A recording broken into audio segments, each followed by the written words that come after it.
Olá, hoje nós vamos ter então a revisão do sistema respiratório. Bom, o sistema respiratório ele é dividido em duas estruturas básicas, tá?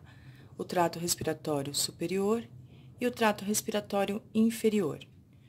No trato respiratório superior, nós temos então a ligação da cavidade nasal com a faringe. Aqui eu deixei claro para vocês também que tem acesso à boca, porque a faringe, ela é um canal que é compartilhado pelo sistema digestório e pelo sistema respiratório. E o ar pode ser inalado pelas narinas e expelido pela boca. Quem nunca escutou aquela frase, né? Respira pelo nariz, solta pela boca.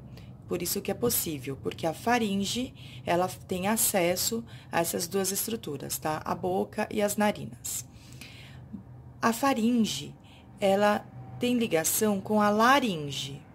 Só que quem controla a entrada de ar ou encaminha o alimento da faringe para o esôfago é a epiglote. A entrada da laringe é denominada glote. O ar, então, depois que ele entrou pela cavidade nasal, passa pela faringe, vem para a laringe. Da laringe, ele entra então no trato respiratório inferior, composto pela traqueia, brônquios, bronquíolos, alvéolos, os quais então constituem o pulmão. Então, nós temos aqui trato respiratório superior, trato respiratório inferior. Detalhe desta imagem, a faringe, que ela é compartilhada pelo sistema digestório e sistema respiratório. Quando nós vamos, então, estudar mais a fundo o sistema respiratório, eu trago essa imagem aqui para vocês. Então, vamos lá. O ar entra, então, lá pela laringe e ele vai entrar... A laringe, gente, ela é composta por um material cartilaginoso e é uma estrutura extremamente reforçada, tá? E é ela que vai dar aquele pomo de Adão nos meninos, aquela saliência, sabe? Que é o gogó, tá? É a laringe. Ela é bem reforçada. O ar entra na laringe e desce por esse conduto aqui, anelado, que é a traqueia. A traqueia, ela é também um tecido cartilaginoso e ela vai encaminhar esse ar para os brônquios. A gente vai ter o brônquio direito e o brônquio esquerdo. Os brônquios se ramificam em bronquíolos. São pequenos túbulos, tá? São túbulozinhos que vão preencher toda a estrutura do pulmão e levando o ar para os alvéolos pulmonares. Os alvéolos são essas bolinhas aqui, esses saquinhos que vão enchendo de ar. Enchendo o pulmão de ar, você teve então a inspiração. Quando você solta o ar, você vai ter a expiração. E o gás carbônico que estava no seu sangue, no seu corpo, penetra os alvéolos e vai fazer o caminho inverso.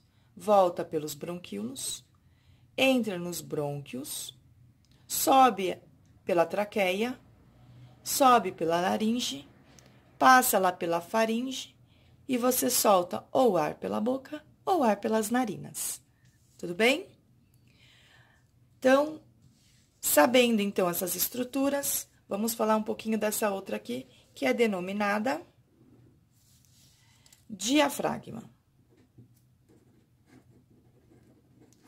O diafragma é uma musculatura que ele possibilita a ventilação da caixa torácica, tá? A ventilação pulmonar. É uma membrana elástica, tá? Ele é uma musculatura bem elástica e ele fica aqui nessa parte interna, aqui em parte de baixo dos pulmões. Ele vai fazer, então, um assoalho pulmonar.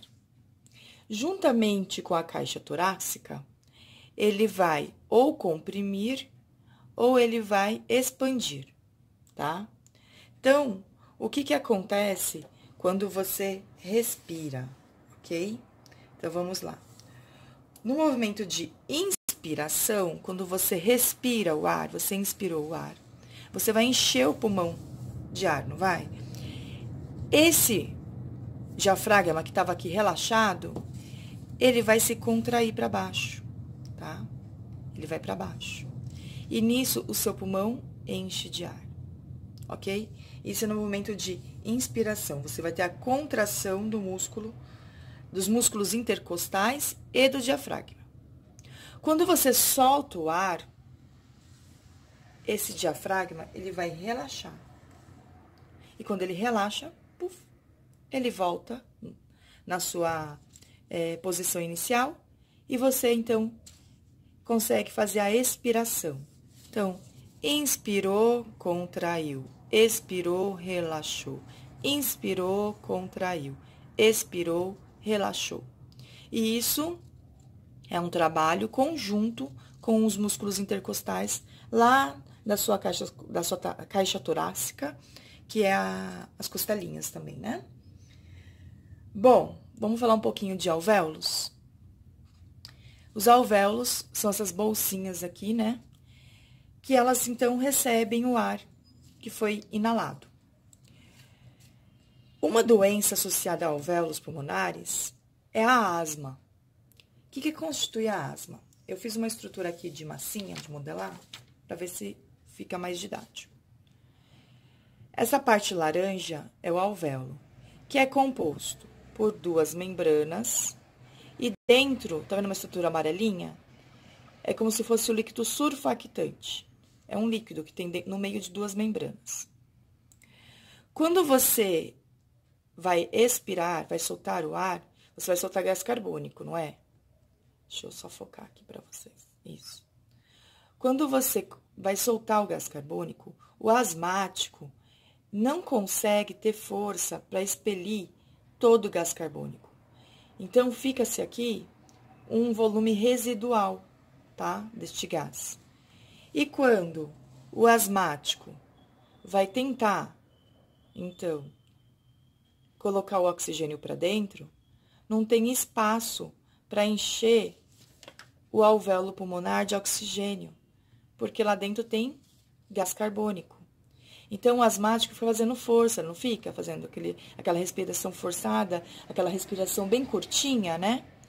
O que ele faz, então? Ele usa uma bombinha, tá? E essa bombinha facilita a respiração, essa troca gasosa. Tem quem use somente a bombinha assim, tá? Você vai lá e espirra, né? Mas em crianças, por exemplo, que a gente não consegue, né, colocar essa estrutura na boca porque elas não gostam, a pessoa pode usar, então, o que a gente chama de espaçador bivalvulado. Olha, eu coloquei no lugar disso, tá? Aqui, isso. Aí, ele também tem uma máscara.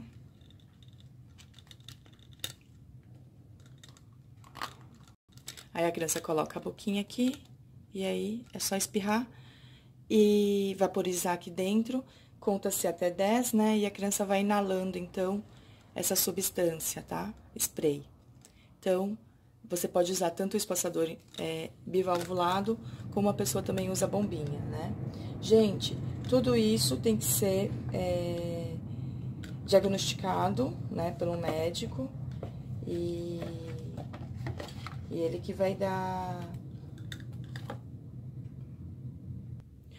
o diagnóstico e prescrever todo o medicamento. Bom, quem tem problemas de bronquite é inflamação, então, nos brônquios e bronquíolos, tá? É catarro no brônquio e bronquíolo. Então, essas pessoas, elas acabam tendo, pode ser genético ou pode ser só momentâneo, né, por alguma infecção. E aí, é catarro no brônquio e bronquíolo. E o legal é fazer inalação, tá, gente? Inalação com soro fisiológico, é bem bacana. Porque a inalação, ela acaba favorecendo a lubrificação. Você coloca soro fisiológico, né? E aí, ela vai sair um vaporzinho. Esse vaporzinho, ele favorece, então, a hidratação aí da cartilagem da traqueia, dos brônquios e bronquíolos, tá? Quem tem rinite, sinusite, né? as outras estruturas também ficam infeccionadas. Por exemplo, a cavidade nasal, a laringe, faringe, né? Quem tem gripe também sente catarro nessa região. A tosse favorece, porque a tosse faz uma força, né? Para tirar esse catarro, esse muco que tá aqui, né? Todo grudado. O muco, ele é produzido justamente para proteger as estruturas, mas em excesso, né, causa esse desconforto. Lembrando, gente, que aqui também nas narinas a gente tem os pelinhos e é uma região super vascularizada. Os pelos, eles protegem a entrada de micro-organismos, de poluentes também, material particulado, como poluentes. E o sangue, né, os capilares sanguíneos, eles aquecem esse ar, né, e umidificam para ser, então, inalado, né, e não irritar. Por isso que o ar gelado e tudo mais pode acabar irritando mais ainda quem tem essa região sensível. E essas pessoas ficam piores no inverno, né?